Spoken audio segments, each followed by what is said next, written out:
할렐루야.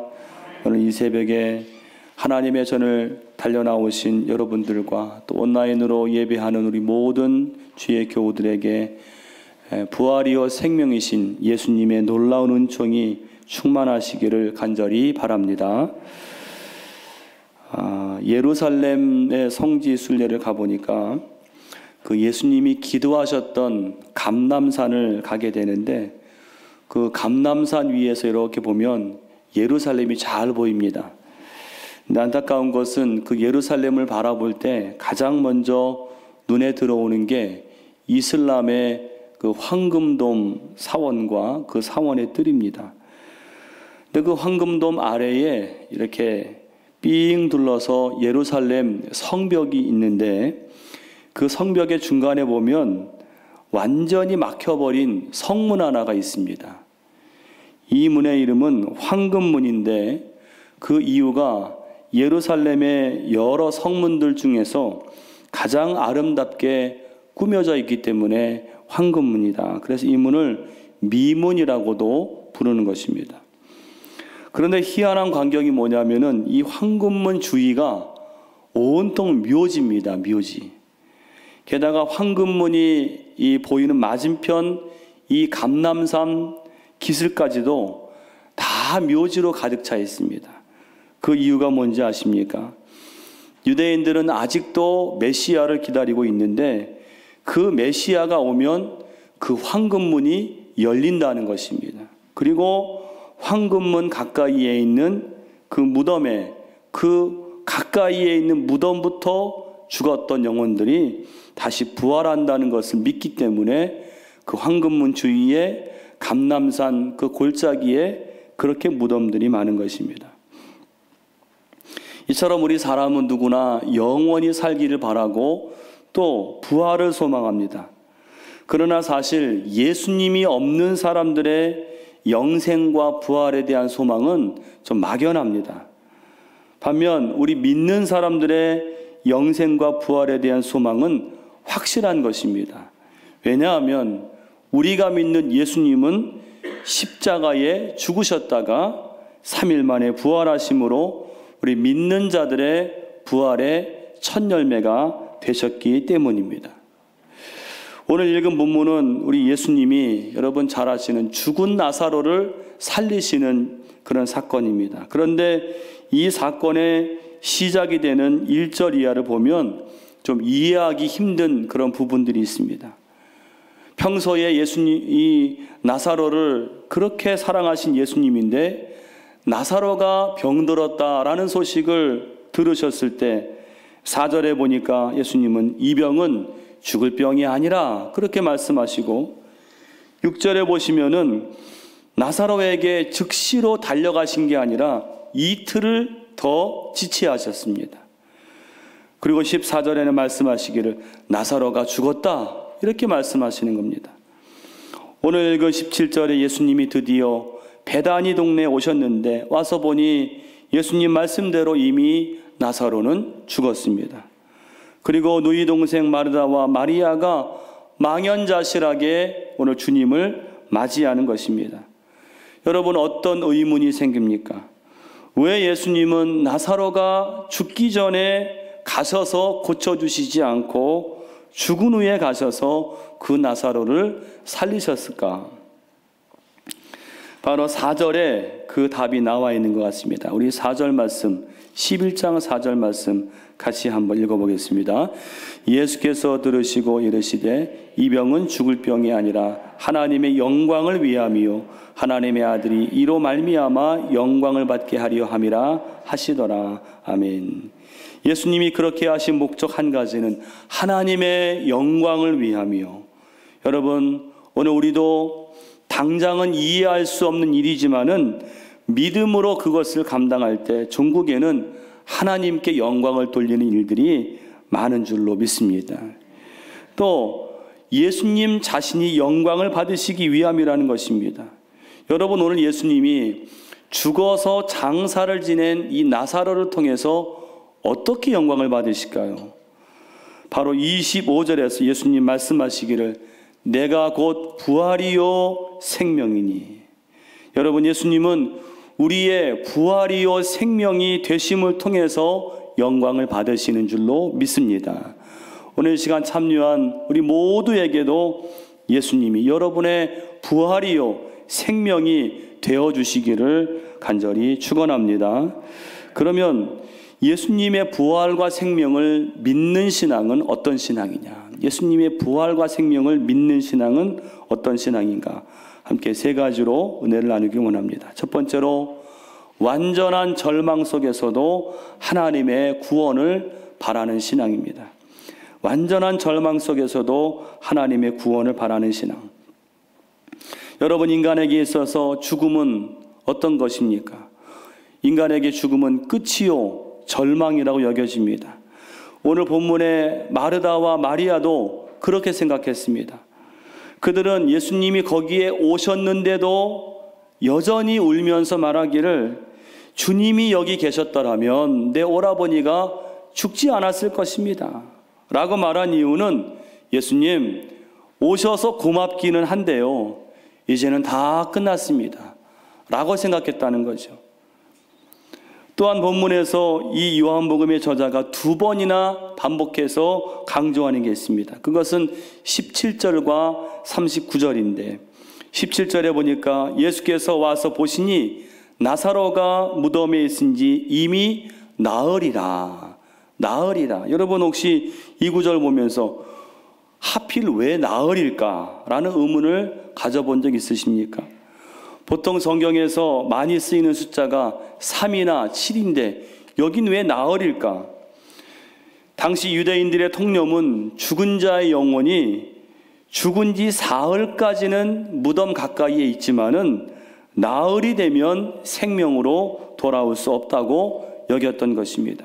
그러니까 무덤에 있은 지 나흘이라 라고 말하는 것은 나사로의 죽음이 이 소생 가능 시기를 이미 다 지난 완전한 죽음이다. 그런 뜻입니다.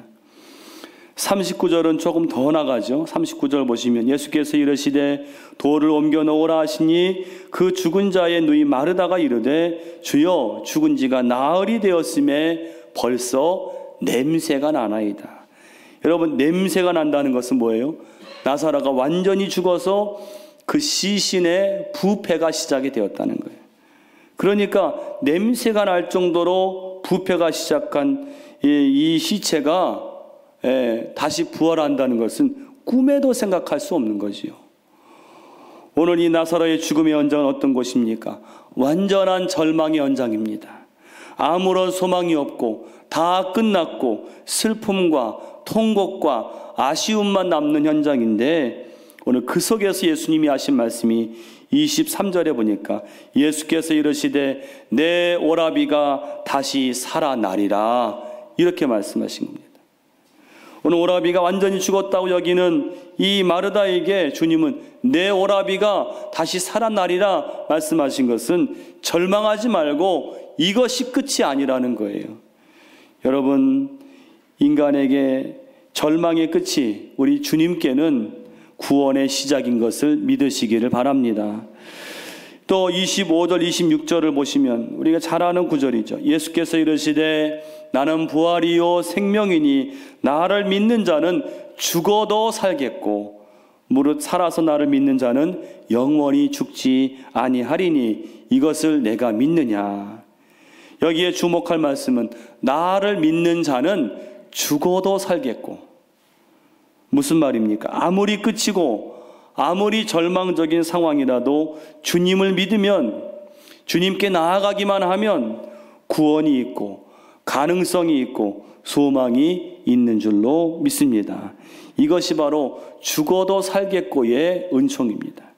오늘 이 은총이 우리의 현실, 오늘날 코로나 바이러스로 인해서 많은 국민들이 절망하고 어려워하는 이 현실 속에서 죽어도 살겠고 이 놀라운 은총이 우리 현실에, 우리 가정에 충만하시기를 간절히 축원합니다.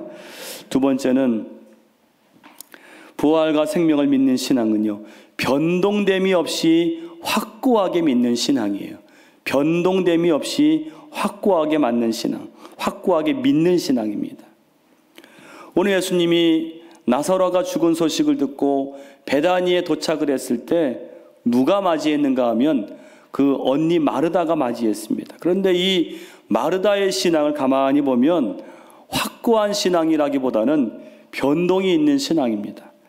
여러분 22절 보면 마르다가 뭐라고 고백하는가 하면 이제라도 주께서 무엇이든지 하나님께 구하시는 것을 하나님이 주실 줄을 아나이다. 무슨 말입니까? 주님은 무엇이든 무엇을 구하든지 하나님이 다 주실 것입니다. 주님은 불가능이 없습니다. 모든 것을 다 하실 수 있습니다. 이 말만 놓고 볼 때는 마르다는 매우 좋은 신앙이에요. 그런데 바로 앞에 있는 21절을 보시면 어떻게 말합니까? 마르다가 예수께 여짜오되 주께서 여기 계셨더라면 내 오라버니가 죽지 아니하였겠나이다. 오늘 마르다는 주님이 무엇이든 하실 수 있다는 믿음을 가지긴 했지만은 그건 어디까지나 나사로가 죽기 전에 그런 거라는 거예요. 죽기 전에 오셔서 그때 구하셨어야 살 수 있었을 텐데 지금은 죽은 후이기 때문에 이제는 아무 소용이 없다는 거예요. 여러분, 마르다의 신앙은 어떤 신앙입니까? 주님을 믿되 확고하게 어떤 상황 속에서라도 흔들리지 않는 신앙이 아니라 지금 마르다의 신앙은 신앙의 변동성을 보여주고 있어요. 상황에 따라서 환경에 따라서 달라지는 그런 믿음입니다. 오늘 우리의 신앙은 어떻습니까? 우리가 주님을 믿기는 하지만 혹시 주님의 능력을, 주님의 구원을 온전히 믿지 못하고 내 생각의 한계, 내 상식의 한계에 가두어 두지는 않습니까? 여러분, 내가 처한 상황이 어떠하든지 간에 우리 주님은, 우리 하나님은 변함이 없으신 줄로 믿습니다.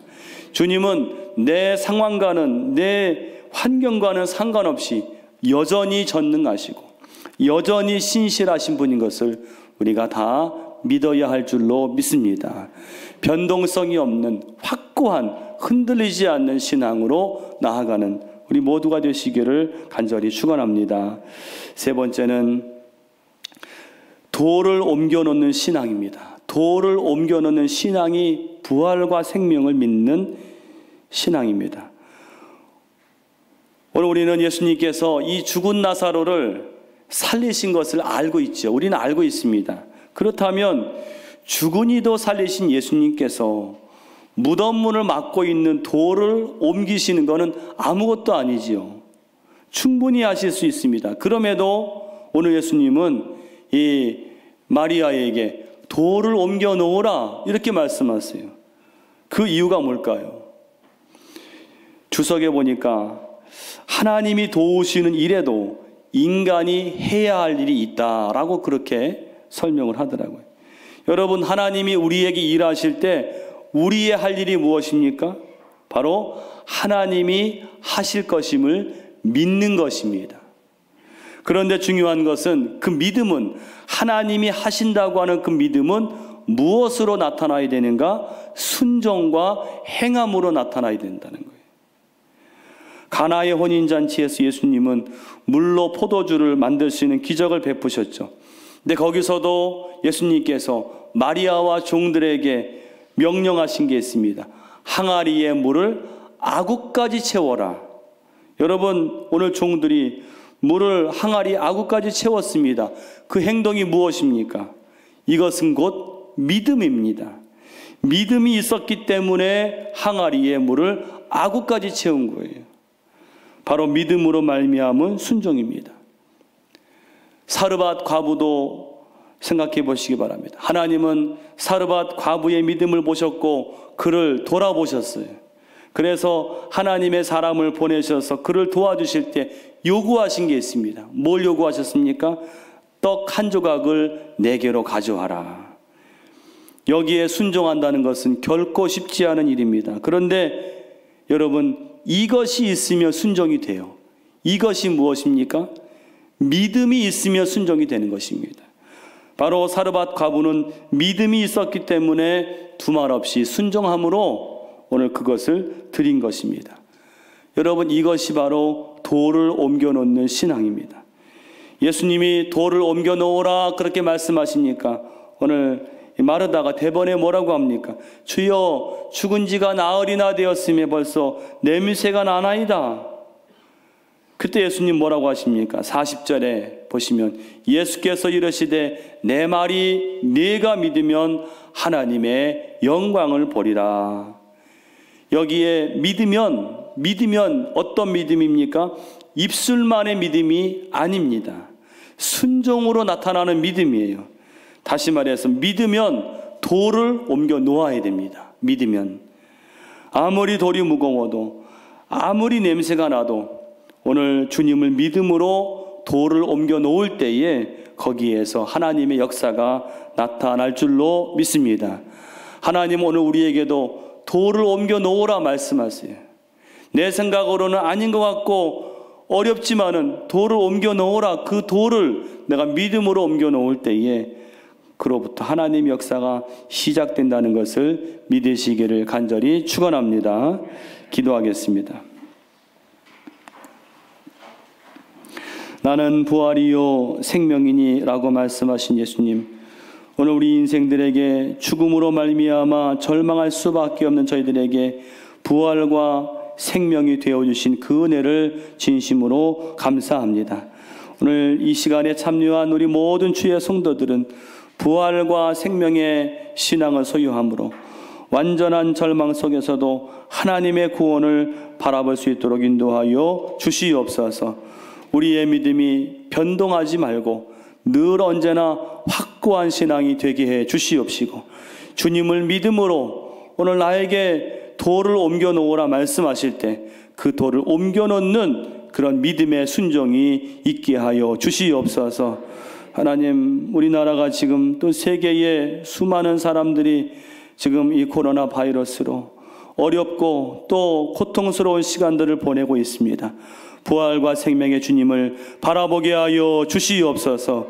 내가 믿으면 살리라. 아버지 하나님, 이 말씀 믿고 죽어도 살겠고 라는 그 믿음을 가지고 승리하는 저희들 되게 하여 주시옵소서.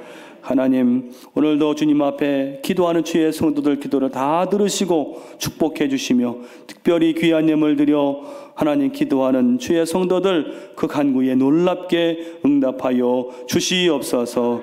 인터넷으로 예배하는 주의 성도들도 동일한 은혜로 충만케 하시고 축복하여 주시옵소서. 예수님의 이름으로 기도하옵나이다. 아멘.